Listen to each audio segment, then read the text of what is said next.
Steve Hartman's been catching up with some of the folks that the late Charles Kuralt met when he was on the road.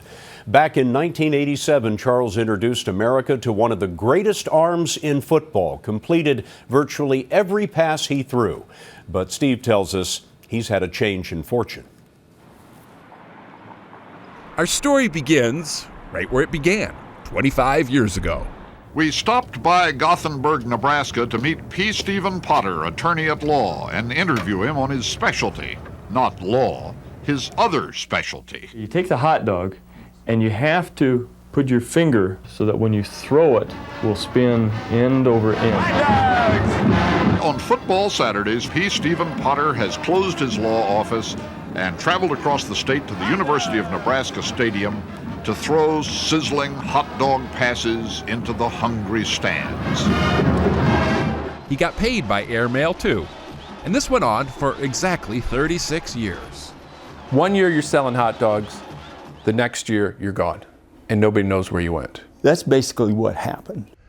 Stephen says in 2000, the university refused to issue him a vendor's permit. They said they hadn't received my application. You don't believe that?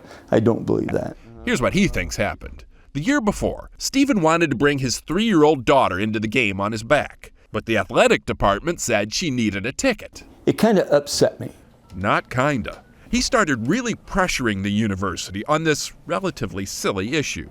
The next year, his application got lost. It's also important to note that at about this same time, Stephen got some competition in the stands. They had just developed the hot dog gun. The Wiener slinger could throw farther than Stephen, with even better accuracy, and it didn't backtalk to the administration. It was the final air-compressed blow to his career. Hot dogs! For a while he threw at some private parties and did some nursing home gigs, but he never made it back again to college-level dog. And he says there's a lesson in there for anyone who starts to believe their own hype. It is so important that you don't start taking yourself too seriously. I actually expected this big backlash of, "Where's the hot dog man?" But until I walked in, nobody ever cared to ask. No, much to my surprise. Hot dog! Before I left, we had a little catch on Main Street.